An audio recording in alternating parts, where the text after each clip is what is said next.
entrevista eu converso com o Thiago da Silva Alexandre, que é professor do Departamento de Gerontologia na UFSCar, atuante nos programas de pós-graduação em gerontologia e também em fisioterapia. Ele é diretor científico da Associação Brasileira de Fisioterapia em Gerontologia, líder do grupo de pesquisa em epidemiologia e envelhecimento e é presidente do primeiro Congresso Paulista de Ciência e Tecnologia Aplicadas à Gerontologia, que acontece entre 16 e 18 de maio aqui na UFSCar. Thiago, muito obrigada pela sua participação, é um prazer e, além disso, uma oportunidade que a gente tem de falar sobre o Congresso e a área de gerontologia antes que ele aconteça, né? Boa noite a todos, boa noite a você em casa, é um prazer estar aqui e poder conversar um pouquinho sobre o nosso Congresso Paulista de Ciência e Tecnologia Aplicada à Gerontologia.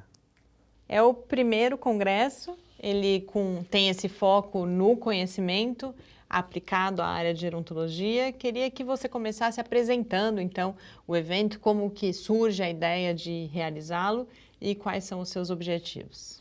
Bom, o congresso surgiu há aproximadamente uns 8 meses atrás, quando internamente no programa de pós-graduação em gerontologia nós discutimos a necessidade de ter um congresso específico voltado para ciência e tecnologia. Por quê? Porque a gente precisa mostrar para as pessoas o que a academia vem produzindo hoje de conhecimento científico e tecnológico, que vai estar disponível para as pessoas na prática clínica daqui a 1 ano, 2 anos, porque a gente sabe que tem um certo intervalo de tempo entre o desenvolvimento do conhecimento e a chegada até a ponta dos serviços de saúde para que as pessoas pudessem fazer uso dessas tecnologias. E nós temos hoje já alguns congressos de gerontologia, mas nenhum focado na ciência e na tecnologia, ou seja, novos dispositivos para diagnóstico de doenças, novos dispositivos para tratamentos de algumas disfunções que acometem a população idosa, desenvolvimento de games interativos para tratar algumas disfunções do movimento.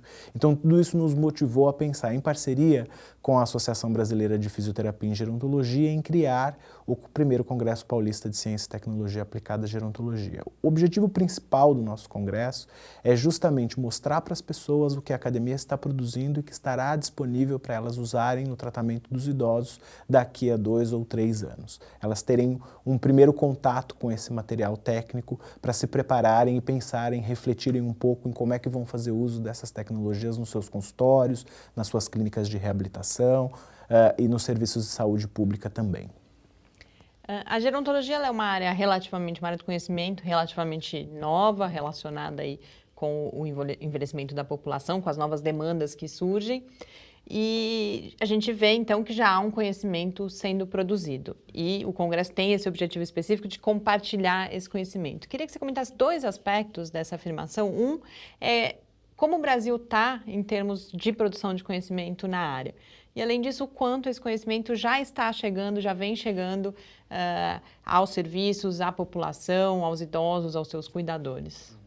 Eu acho que é importante, é realmente uma ciência nova, ela tem início no século passado e a gente ainda tem um desenvolvimento perto de outras áreas do conhecimento ainda pequena, né? Quando a gente pensa na gerontologia como uma área de conhecimento, ela tem uns 117 anos, 115 anos de desenvolvimento de conhecimento na área. Então a gente ainda tem muito que caminhar. O Brasil tem hoje uma população idosa em torno de 12% da população brasileira e isso vai crescer cada vez mais porque a nossa população está envelhecendo. Nós passamos por uma mudança de transição demográfica, ou seja, as características da população mudaram muito nos últimos anos e vão mudar numa velocidade muito grande. E por isso, os programas de pós-graduação em gerontologia hoje vêm crescendo bastante. A gente tem um número ainda pequeno, precisa crescer mais. A UFSCar é uma das universidades inovadoras nesse sentido de incentivo ao processo de conhecimento e desenvolvimento de tecnologia e ciência para a área de gerontologia, porque para que todos em casa tenham ideia, o Departamento de Gerontologia da UFSCar é o primeiro departamento de gerontologia e único departamento de gerontologia do país nas universidades federais. Então, além de nós termos o curso de gerontologia, nós temos agora há 2 anos o curso de pós-graduação em gerontologia com funções distintas. Uma, formar o aluno de graduação em gerontologia para desenvolver tecnologia, para desenvolver ciência e para implementar novas modalidades de serviços de atenção à saúde do idoso e fazer a gestão desse serviço. Outra frente é o desenvolvimento de conhecimento nos programas de pós-graduação de mestrado, nesse primeiro momento, né, para formar profissionais especificamente nutricionistas, médicos, fisioterapeutas, terapeutas ocupacionais e outras áreas do conhecimento para desenvolverem estas tecnologias. Isso ainda é recente, a gente ainda precisa avançar bastante frente a este número grande de pessoas idosas que a gente vai enfrentar daqui para frente. E não são só os idosos a partir dos 65 anos ou 60 anos. Nos Estados Unidos, na Inglaterra, nos países da América do Norte e na Europa, considera-se idoso um indivíduo com 65 anos ou mais. Aqui nós consideramos indivíduos com 60 anos ou mais idosos. Eles vêm crescendo numa fatia e velocidade rápida, mas a gente vem observando também no Brasil um crescimento muito rápido e mais intenso dos que nós chamamos de muito idosos. São aqueles idosos que têm 80 anos e mais. Eles vêm crescendo numa velocidade vertiginosa. E estas pessoas, infelizmente, elas têm uma maior chance de desenvolverem as síndromes geriátricas, de desenvolverem dependência, de perderem a sua autonomia e de necessitarem de cuidados das famílias. Então, quando a gente pensa no envelhecimento, a gente não pode pensar só em saúde. A gente precisa pensar na economia do envelhecimento, a gente precisa pensar em saúde, a gente precisa pensar em previdência, a gente precisa pensar em demografia, a gente precisa pensar em tecnologia. Então, quando a gente pensa numa sociedade que precisa enfrentar o envelhecimento com uma forma mais objetiva, resolutiva e também resolutiva para esses problemas, a gente precisa olhar multidisciplinarmente o envelhecimento populacional brasileiro. E é isso que o nosso departamento faz, tanto no curso de graduação quanto no curso de pós-graduação. E por isso, frente a essa realidade como um todo, a necessidade de divulgar o conhecimento para as pessoas, para que elas possam utilizar este conhecimento no seu consultório como médico, na sua clínica como fisioterapeuta, nutricionista, terapeuta ocupacional, o educador físico, que vai orientar os exercícios para uma população que tem características específicas e que precisam ser respeitadas, os desenvolvedores de tecnologia, que hoje os nossos smartphones, os nossos tablets, os nossos computadores precisam ser mais amigáveis para esta população, que muitas vezes tem dificuldade visual, tem dificuldade auditiva. Então, todas essas frentes, elas vêm se preocupando muito com a gerontologia hoje, primeiro porque, como eu disse anteriormente, é uma preocupação no Brasil e no mundo, mas também porque torna-se um mercado importante também. Nós temos hoje a população idosa consumindo mais serviços, consumindo mais equipamentos, consumindo mais recursos tecnológicos. Então, a gente precisa se preocupar e olhar melhor para esse público sobre essas diversas dinâmicas que a gente tem hoje, tanto no Brasil quanto no exterior. É sempre um grande desafio para quem, por exemplo, na família, né? Você tem, por exemplo, uma fase que você cuida dos filhos e uma outra fase que você tem que cuidar dos seus pais, que ficam idosos, né? E isso geralmente causa bastante estresse na própria família, na própria situação, porque fica aquela situação, quem vai cuidar dele, etc.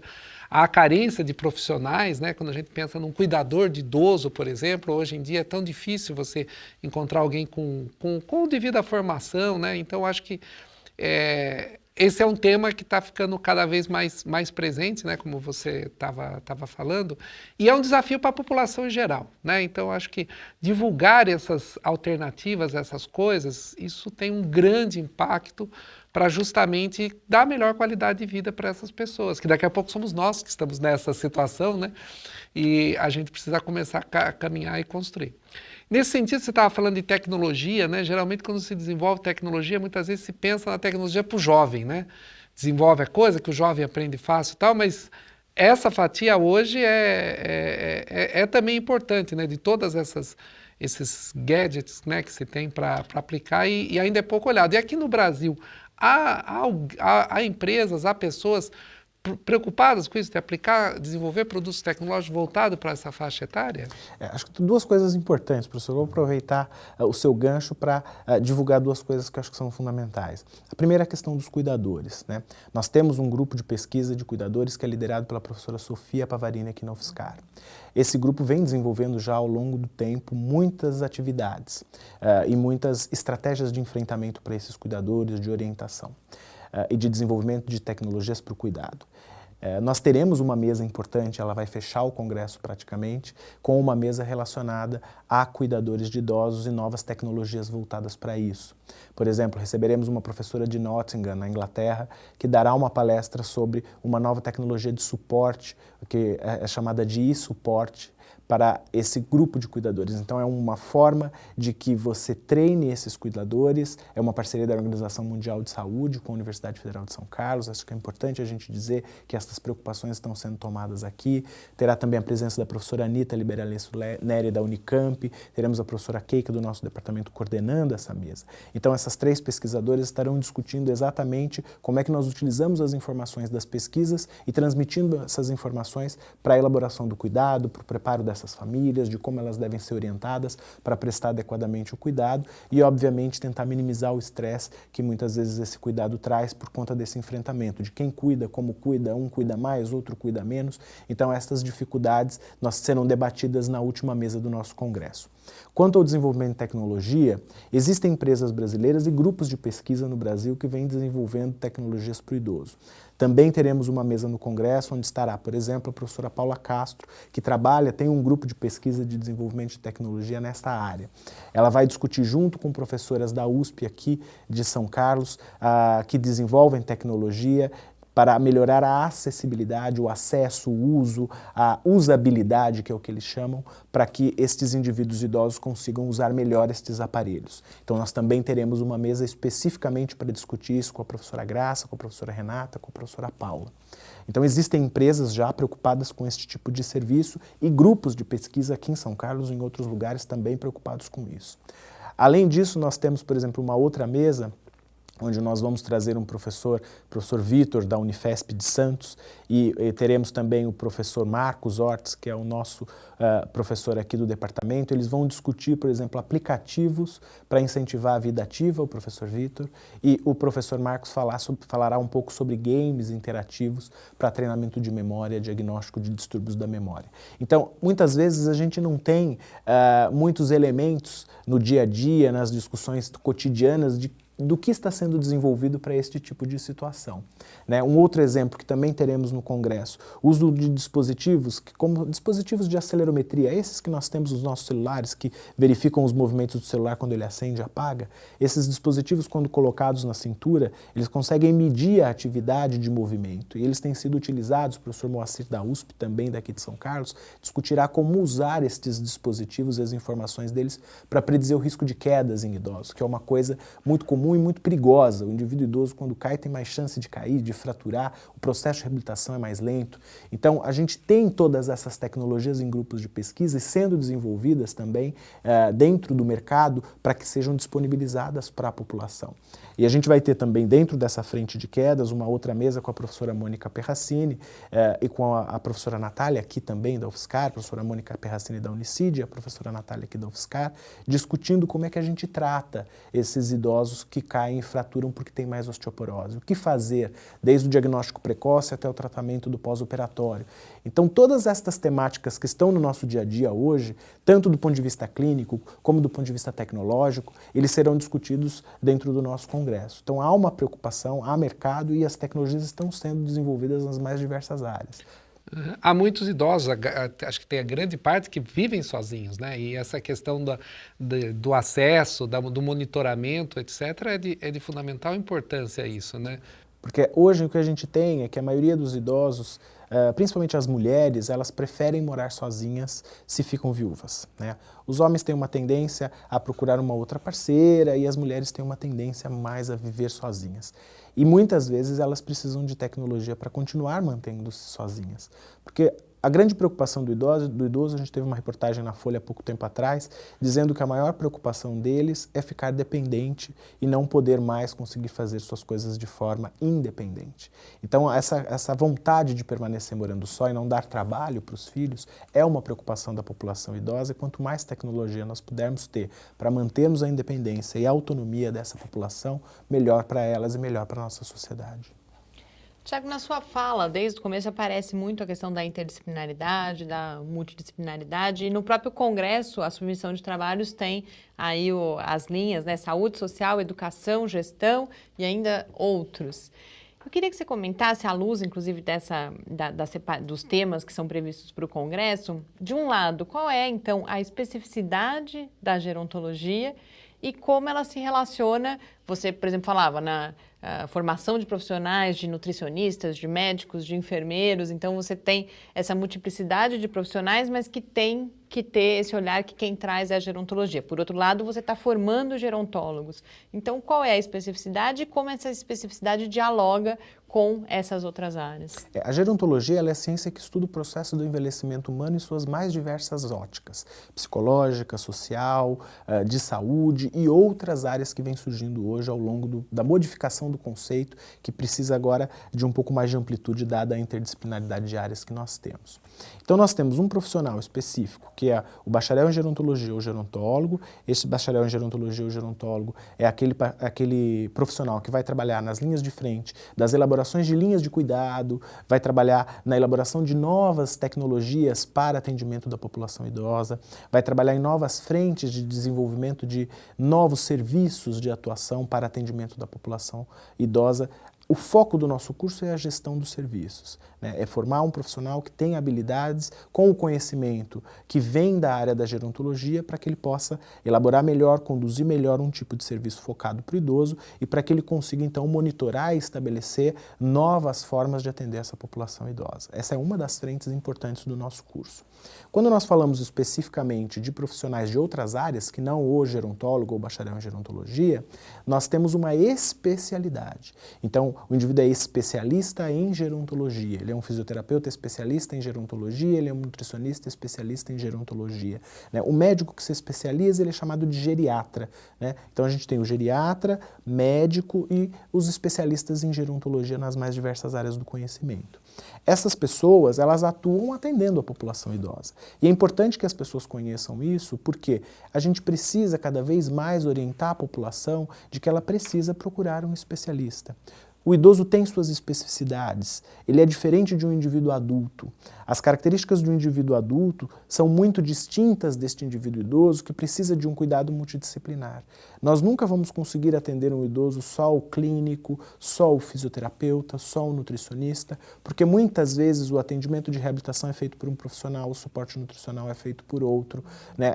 E aí você começa a ter problemas. Eu tenho um problema de engasgo, então esse problema de engasgo precisa ser tratado por uma fonoaudióloga, eu preciso de um suporte familiar, às vezes eu preciso de uma orientação quanto à interdição por conta de quadros demenciais, a assistente social dá esse suporte. Então nós precisamos sempre de uma equipe multidisciplinar trabalhando. Nem em todos os momentos ela estará trabalhando simultaneamente, mas o profissional especialista que conhece a gerontologia, ele sabe o momento certo de chamar o outro profissional, acioná-lo para que ele possa entrar em ação dentro desta complexidade que é atender não só o idoso, mas a família do idoso, que também está enfrentando algumas dificuldades por conta do processo de envelhecimento que este idoso pode estar passando, que pode ser um envelhecimento ativo e saudável, né? Este idoso é totalmente independente, mora sozinho, tem suas atividades executadas com perfeição durante a sua vida e pode ser fragilizado, que aí a gente precisa de mais cuidado com essa população, tanto de idosos que estão em processo de fragilização ou que já estão fragilizados. A gente tem ainda um tempinho, eu queria falar mais especificamente da sua área de atuação, que é a epidemiologia e envelhecimento, que você apresentasse um pouco o que é epidemiologia e qual é a importância da produção de conhecimento e de informações também nessa área, para que a gente possa avançar em termos de políticas públicas no Brasil. Perfeito. A epidemiologia é a ciência que estuda a distribuição de doenças na população. É uma ciência muito antiga, é uma das mais antigas ciências que desenvolve e dá base para todas as outras áreas do conhecimento da saúde.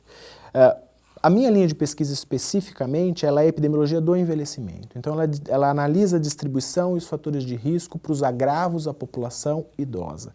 Sejam as síndromes geriátricas, sejam as incapacidades, seja a fragilidade ou sejam os fatores de risco para a morte na população.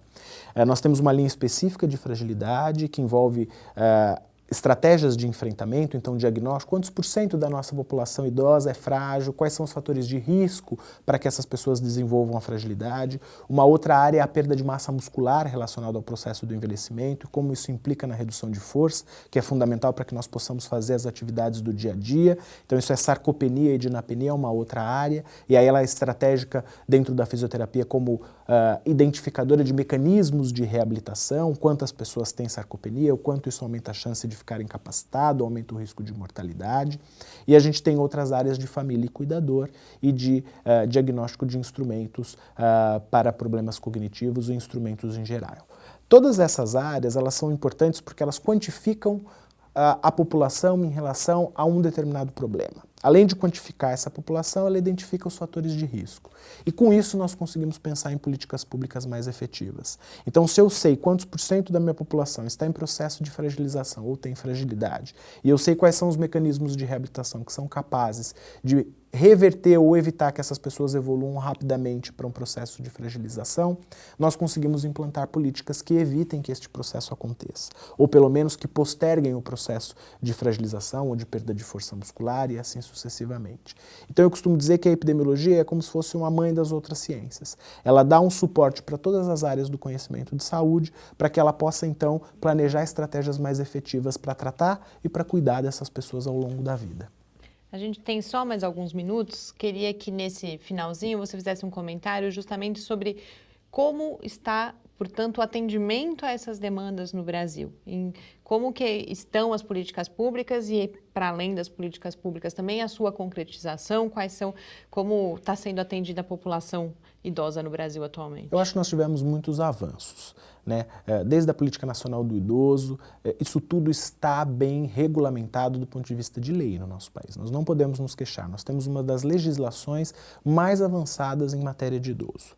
O que nós precisamos ainda é concretizar estas ações que estão previstas em lei, para que nós possamos ter um serviço de saúde mais focado e voltado para a população idosa e outros tipos de serviços em maior quantidade.